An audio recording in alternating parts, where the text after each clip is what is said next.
Hey there. So lately, people have been asking me why I'm taking such a hardline stance when it comes to comic books and what I will or will not procure. Looking back, why I'm basically not spending some exorbitant amount of money on single issues, and really, in hindsight, it was way too much, probably anyhow, but I was enjoying it there. Two, why I'm not pulling enough to basically call that a pull list in most local comic shops that I haunt.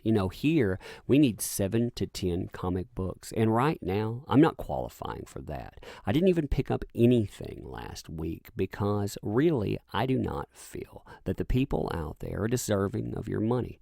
I mean, think about things like this, wherein you see an industry whose standards basically say that people that work within it, because they adopt words like freelancer, that they're somehow allowed to represent commodities, and they can go out and actively defame the people that are supporting said commodity.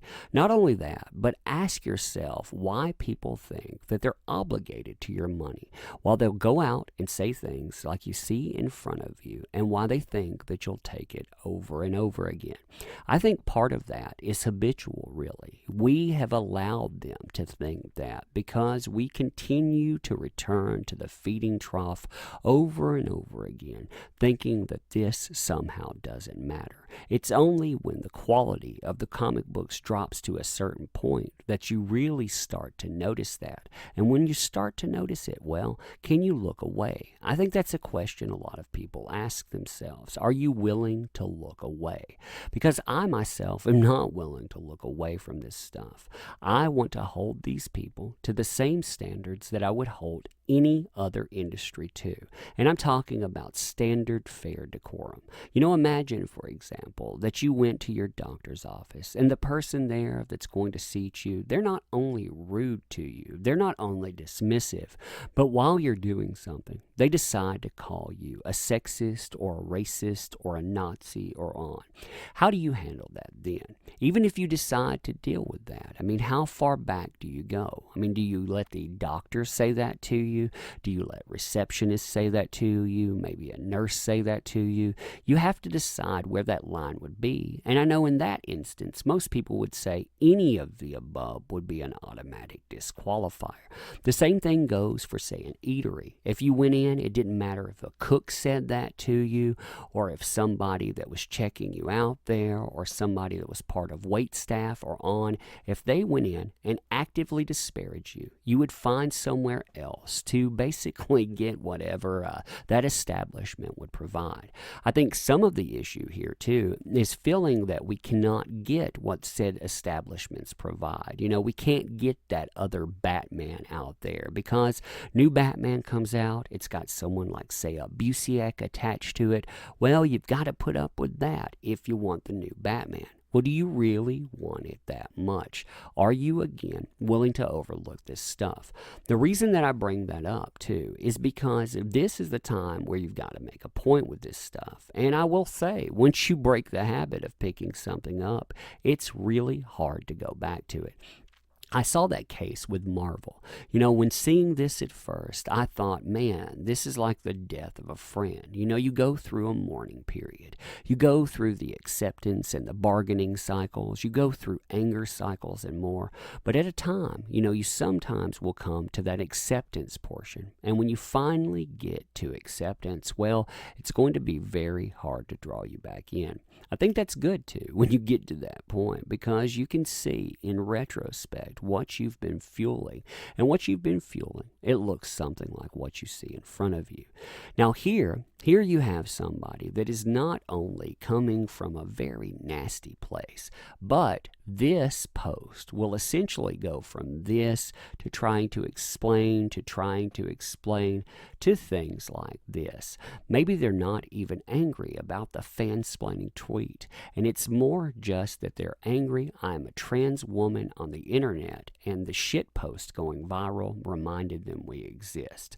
This is yet another person holding up the word that I always talk about, that word marginalized. Because when you add some caveat to this, if you add that qualifier and you say there's an acceptance to the rule where pros are pros, if you say that a pro out there isn't simply a pro, but they're a female creator, or they're a trans creator, or they're a person of color creator, when you hold those things out there and you don't let any type of criticism or critique land because that is their subject qualifier, well, you're allowing that word to manifest, that word that they love called marginalized. And when they hold that up, what they mean is that you can't talk about me. I am above reproach.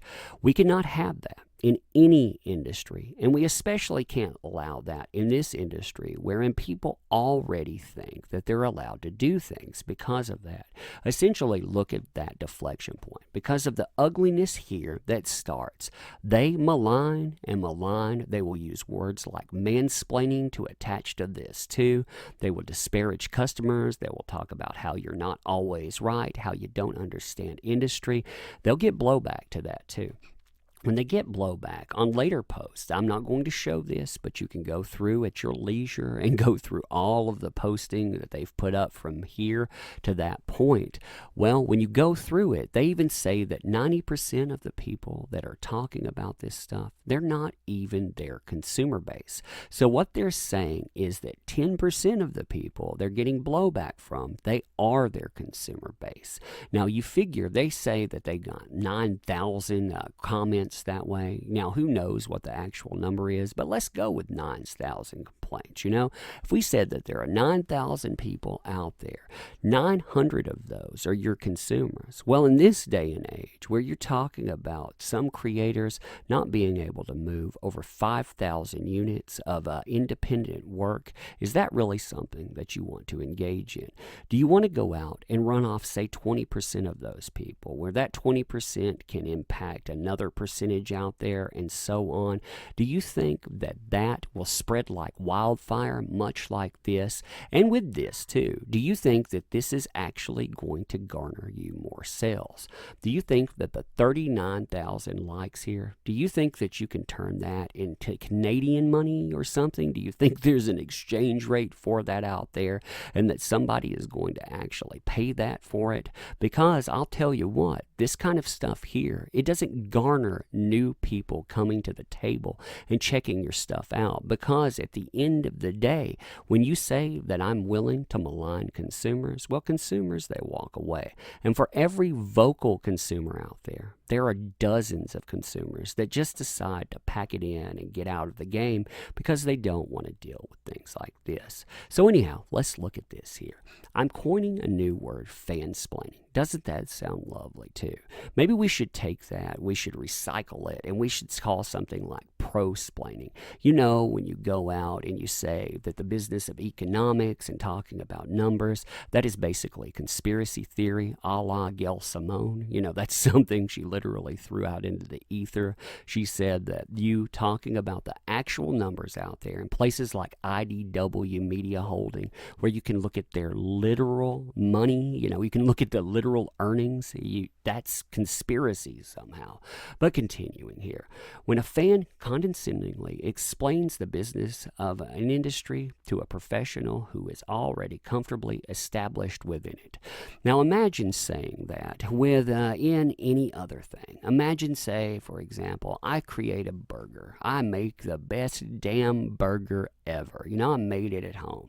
Does that mean that I can go to a restaurant and that I can assume responsibility over the kitchen? Or does that mean that I understand the books there? Does that mean that I understand, say, the restaurant as a whole, or maybe the whole damn industry? Is there going to be a halo of white light that descends on me that explains the whole stinking thing to me just because I created a burger? Anyone saying that would be considered a fool, and yet people that create comic books, they don't think that they're judged in the same way. It's amazing, too, when they throw out things like fan, that word is condescending in and of itself anyhow, because it basically negates the fact that you buy. They're going to talk about buying anyhow. So they're basically relegating people who spend money to quote unquote fan. They're throwing away everything that you do in real life except for buy comic books. They don't think that maybe you run business or that you understand economics or that maybe, just maybe, you know how to create comic books too. Nope. All you do is know how to buy comic books and give terrible, terrible takes. Continuing, common at cons. Bonus points if fans get said basics wrong. Ah, yeah, there. Continuing yet again. Because the internet always requires disclaimers, this is 99% a joke. Now we're going with a 1% not a joke, because mansplaining here. Continuing. Yes, I know this lacks the socio-political weight of mansplaining, divorced as it is from the dynamics of privilege. That's lovely there. Basically, we're going to say that we got to throw in mansplaining, but this has been removed from the socio-political arena. But still, I'm going to throw that out there because, yes, I know this can overlap. Still relates to capitalism, though, and the inflated sense of entitlement it grants the consumer in absence of other weighted identity markers. Well, I hope that you understand that without the consumer and without them asking questions and feeling exuberant about this, that this is pretty much your hobby. And maybe when you're talking about cons here, maybe people need to give those up because all that does is inflate this self-entitlement and narcissism that these people bring with them. I mean, maybe that's all we're seeing here. We're seeing a display that is granted to us because we grant these people the notion that they are somehow more important than the people buying because, again, they write stories or they draw pictures. I mean, when you get down to it, I'm not trying to disparage that either. I can't draw. I mean, I freely admit that. And there is a skill within it beyond even my understanding of it. I understand more as I talk to professionals. But on the same side of that, they don't understand where you're coming from either. And this thing and the later portions of that, the customer is always right that they're going to get to. Well, let's get there. And you can check it all out and see how ugly this is. Continuing. Man, you can literally include fucking disclaimers saying this is meant to be a funny joke and I know this overlaps with mansplaining or whatever on a tweet, and if it blows up, you still get 9,000 assholes saying, this is dumb, we don't need this word, or isn't this just mansplaining?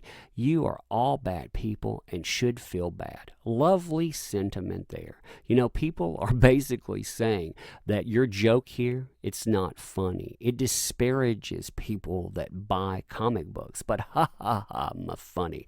This reflects something that you wanted to throw out into the ether, but you thought that you could keep it without having any type of blowback. And we see how you deal with blowback again. Remember, like I said, the blowback eventually ends up here. This came up just a few hours from where we are, so we're talking about in less than, a day here, we're talking about already going to quality markers or talking about qualifiers here. So you can deflect and say, well, really, people that are talking about it, they're not pissed off because this is someone insulting them while they expect them to give money. No, they're actually going out and they're targeting transgender people. Beautiful stuff, I tell you. Muting this now. Last word. No, the consumer is not always right. That's just the capitalist version of might makes right. Just because you're the one with the money doesn't make you better and smarter and above all considerations of etiquette and decency. Burn this hellside. So you're going to tell me right here that etiquette and decency was reflected in this and that you have some expectation of that returned.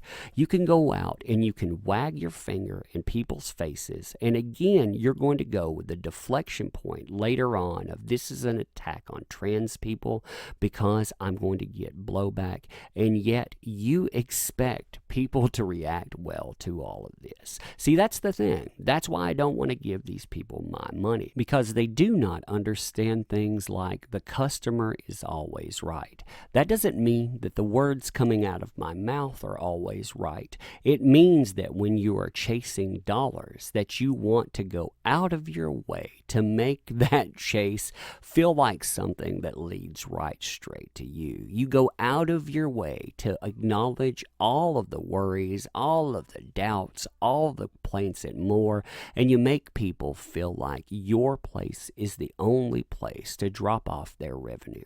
Otherwise, they go other places. But again, these people, they've never had to think like that. And in real time, they basically go out and act like this. And without letter columns to block it off, or without editorial that's going to shield this and, make them shy away from it, they are basically killing their profession. And well, you can go out and support the people are supportable, but the rest of them, I am not going to do so. So anyhow, tell me what you think about this stuff. And yes, this stuff irritates me. That's one of the reasons I go with tones, just like I'm doing here, because otherwise I would probably yell a lot. And I don't like to yell a lot because I like to have my voice later on when I'm doing other things. And well, really, I'm going to put down a video, but I don't want to give them emotions, just like I don't want to give them my money. So anyhow, like I say, tell me what you think about this, and thank you for listening.